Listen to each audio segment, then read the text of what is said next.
Thank you to our celebration ringers for such a beautiful anthem. If you would now, please stand with me as we read our gospel reading from the book of Mark, chapter 5, verses 21 through 43. When Jesus had crossed again in the boat to the other side, a great crowd gathered around him, and he was by the sea.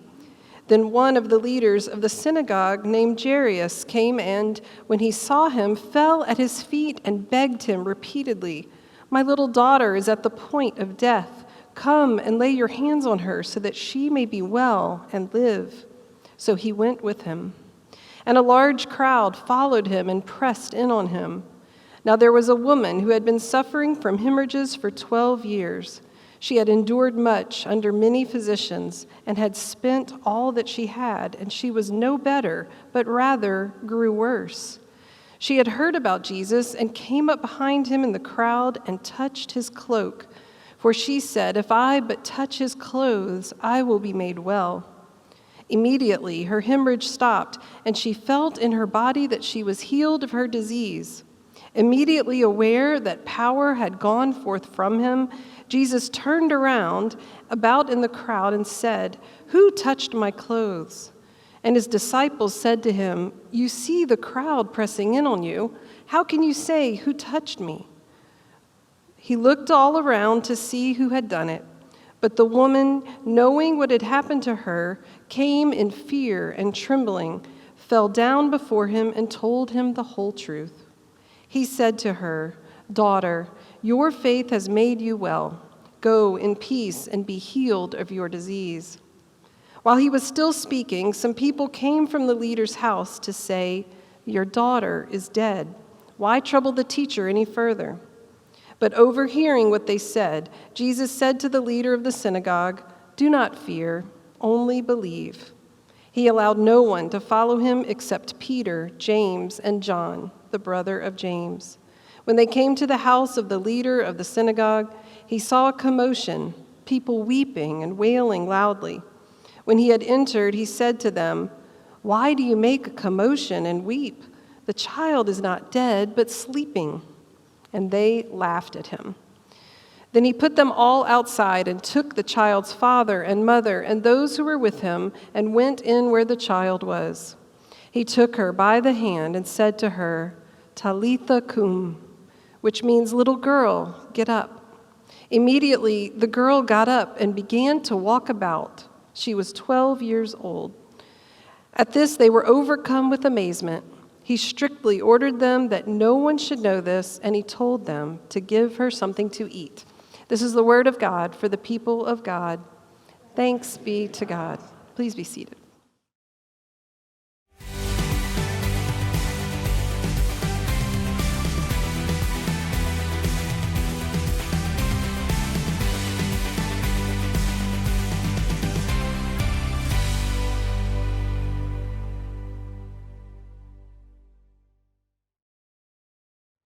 Friends, please join me in a spirit of prayer. Our gracious sovereign and our God, assist me to proclaim, to spread to all the world abroad the honors and glories of thy name. Amen. Oh, friends, I'm starting to get a little excited. Tonight, I'm going to go to a show. And I'm going to get to see Les Mis. Has anybody ever seen Les Mis? Anybody know the music? Now, don't worry, I won't start singing and ruining it for you, right? I don't sing very well. I'll leave that to the professionals behind me, the good people. But like, Bring Him Home and One Day More and all these songs and the beauty of them, I just really am thrilled and kind of getting all ready to hear those. In fact, all week, I've been walking around the house singing those songs. I've been thinking through the storyline of it, right? Does anybody know the story of that, right? Anybody know the story of something? Maybe it's a record or novel or favorite thing that you kind of play over and over in your head. It got me thinking about the Gospel of Mark. Like, shouldn't it be like one of our favorite musicals?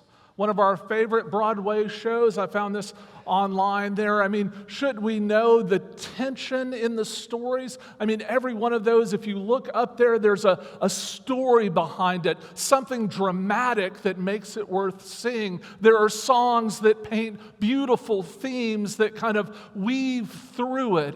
And so it's a bit of a surprise that when we stand up and read that scripture this morning, some of y'all kind of, well, it was a bit long.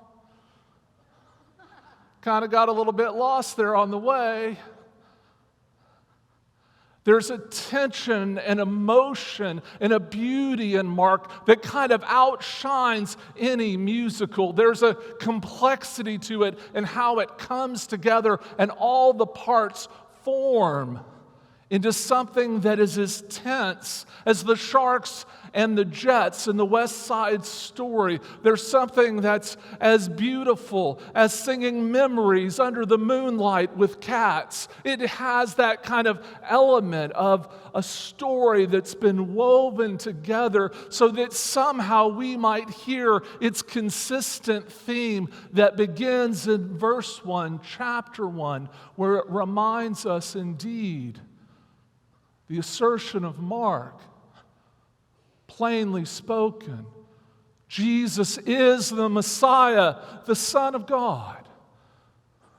The rest of the whole book is continuously trying to press us to evaluate what would that mean and how did that matter and how did that kind of become a part of the world and a part of life. How did what Jesus said and what Jesus did, how did it change everything? Friends, we're in a sermon series called The Difference, where we're exploring and looking closely at the difference that Jesus makes in our life. And what we want you to know is that Jesus makes a difference, but not just in kind of an external way, but Jesus makes that difference that we need to ensure that all of our needs get met in kind of every part of our lives. So as we walk through today, we're remembering that indeed Jesus has made a difference, but we're walking through that beautiful understanding of who Jesus is and what Jesus has done is enough for everything we face. Today's story takes us right back to where last week's story occurred. And I told you that in Mark, in the gospel, when it says that they're by the seaside, don't think of some sort of empty beach. Think of it more like the Buc-ee's of the ancient world. It's where everyone was coming from the Via Maris on their way to Caesarea Maritima to kind of get supplies and to refuel and to get all they needed for their caravans, to pay their taxes and to do their different things. And so now Jesus has come back across the Sea of Galilee, back over by Capernaum and Tiberias, and that's where he is again, by the sea.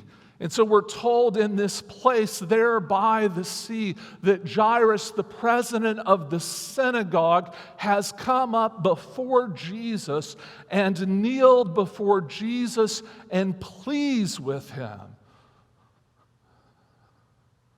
What are we to make out of the president of the synagogue kneeling before Jesus and pleading with him?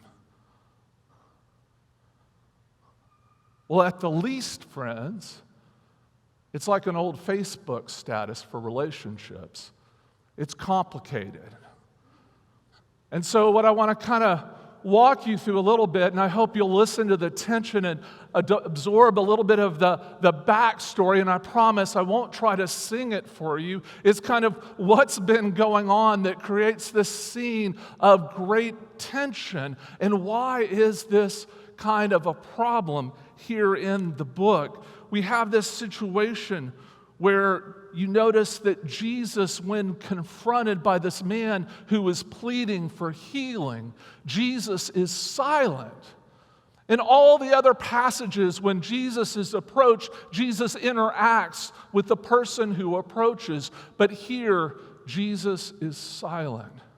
You see, in the book of Mark, what has happened is Jesus has begun doing those things and being those things that Mark is showing you the stories. Jesus kind of habitually tends to break the rules. So the rules of the society that kind of constrained what you could do and when you could do it, Jesus tends to kind of go around those. Let me give you a for instance. We're told early in the book that Jesus heals a leper. This leper should have never gotten close to Jesus. According to the law at the time, the leper should have yelled out, "Unclean," at the first sighting of any other human being, so as not to cause problems for anyone else. But we're told not only did Jesus draw near to this man, Jesus touched him and healed him. The religious leaders of the time couldn't believe it. There's stories of him taking grain on the Sabbath, stories of him breaking other rules and taboos. Finally, it gets so bad that we're told in chapter 3 and verses 1 through 6 that they set up a test for Jesus on the Sabbath. Now, y'all know the regulation about the Sabbath. It's one of the big 10 that we're not supposed to work on the Sabbath. And so now they've brought a man with a withered hand in front of Jesus to see if he'll heal him on that day. And there in that place, Jesus looks around and asks them, does the Sabbath exist for man? For healing? For love? For compassion? We're told they're silent. And the only time in Mark that we get insight into what Jesus thinks, it says Jesus, and the Greek here gets a little bit, I'm going to kind of give you my own translation. It says, Jesus was grieved by their hardness of heart. And Jesus tells the man to reach out his hand, and there on the Sabbath, heals him. Well, for the Pharisees, that was too much. The Pharisees went out and immediately conspired with the Herodians against him, how to destroy him. And friends, that's hard to do, to unite the Herodians, those who were followers of Herod, and then those Pharisees who are those who are the religious zealots out in the country, to bring them together united to plot against and destroy Jesus. Do you see how it's complicated that the president of the synagogue kneels before Jesus and pleads for his daughter? He's a conspirator. He's one of the plotters. He is one of the people planning Jesus' destruction. Of course, Jesus is silent. What do you say to someone who's plotting to destroy you? But there in that scene, he pleads, knowing his need, unable to get the healing for his daughter that he desired. He's done the last thing possible. He's gone to Jesus. That plot of the Herodians and Pharisees is awful and bad. They're kind of tricky. You don't get this in some of the other Gospels quite as sharply, but in Mark's Gospel, it's there and it's raw. There in Mark's Gospel, you get the explanation of what they did. You see, they got together to conspire, and what they came up with was, hey, send word to his family that he's lost his mind, that Jesus has gone mad. And so we're told in chapter 3, verse 21, that Jesus' own family, his mom and brothers, had come to bind him. It says when his family heard it, they went out to restrain him, for people were saying he has gone out of his mind. And they had gotten the scribes, and the scribes came down from Jerusalem and made accusations that the healings Jesus did and the power Jesus wielded was from the devil, from Beelzebub. It's amazing. And here, the man at the center of that plot, a president in the synagogue, pleads for Jesus' help. And we're told, Jesus goes. Jesus goes with the man to heal his daughter. And on the way to heal his daughter, we're told that there's another person who kneels before Jesus, who throws herself before Jesus. Hers is more of a truthful confession. Jesus meets the needs of both of these people who kneel before him. Jesus' compassion seems to know no bounds. We're told that on Jesus' way, a woman in the crowd gets up close to him. She had had a hemorrhage for 12 years, and she presses her way to the crowd and gets up where she can touch just the hem of his garment.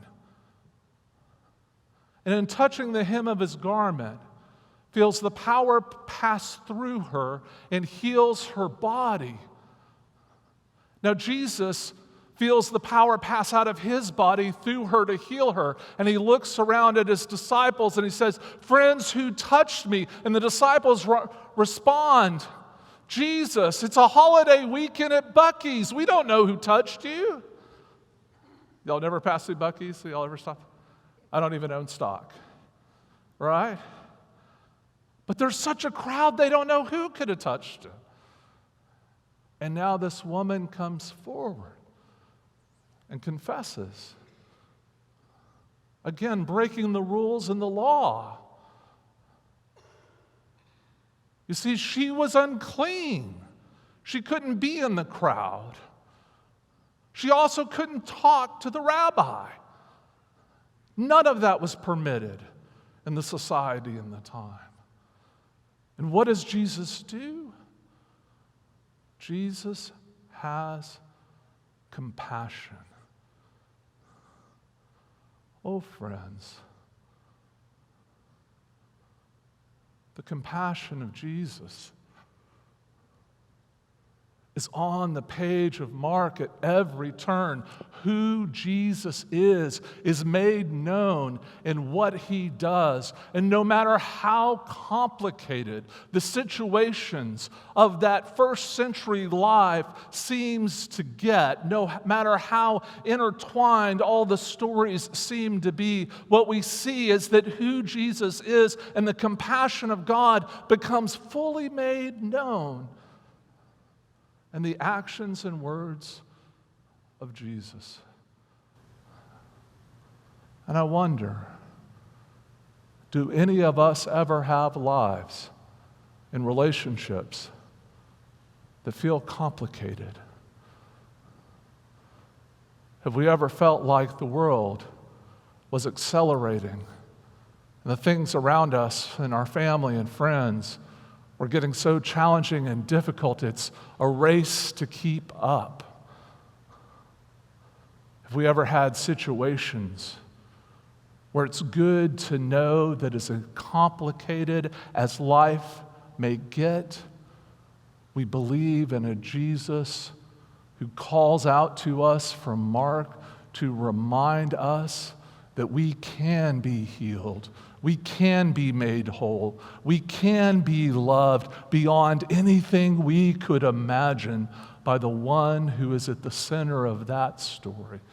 That as complicated as our story may get, he can also be at the center of our story. I'm going to share about a couple of friends. One's name is John, and the other's name is Jane. And no, their last names aren't Doe, but it's close to protect their anonymity. As I was thinking about this story, I just wanted to kind of paint a picture of like, how does it become real? And I thought about my friend John. John worked really hard in his work as a police officer, making a bunch of double extra shifts, trying to get together enough money to get a little bit ahead so that he could eventually have a child with his wife. He wasn't a very religious person. I mean, he didn't really dislike God. He didn't just really care about it. It just wasn't a part of his life. And yet, as things went on, one day, he found himself in a gunfight where somebody fired on him. And there was something about that moment that caused him to question his own mortality and what would happen if he died. And he had a friend like Mark, that reminded him that Jesus is the Messiah and Jesus is the Son of God, and who Jesus is and what Jesus does might make a difference in his life. It changed his life forever. I had another friend, we'll call her Jane, that's not her actual name. But choir, I want you to know that she had the kind of family that would make those in the TV show American Family, that cast, they would blush. It was bad. I mean, I'll start with her alcoholic father, her abusive mother, the families, the cousins, you go through it. It was a difficult situation. She had no church background. She had no faith in God. She had nobody in life except for her own selfish need to survive that drove everything she did until she made a friend at work. I'll call her Mark, because that friend believed that Jesus was the Messiah, the Son of God, and who he was and what he did mattered. And it changed her life forever, because all of these people came to realize that in Jesus, in the Gospel of Mark, the compassion of Jesus gives us everything we need. Who Jesus is and what Jesus has done is more than enough. If you're one of those people going through life not knowing what God can do, you're in the right place. For people here will journey with you, love you, and be friends. Maybe you've never had any challenges in life, or maybe you feel like you got everything worked out. Can you be a friend? Can you hold on to Mark and journey with others to let them know that indeed they are not forsaken and not alone? Oh, friends, two people, two very different people went to Jesus. One was plotting his destruction, but need changed his life. One was just flat out desperate and would not be stopped. And he healed them both. He healed them both because his compassion knows no bounds. I hear a song of love. May it never end. May it never end.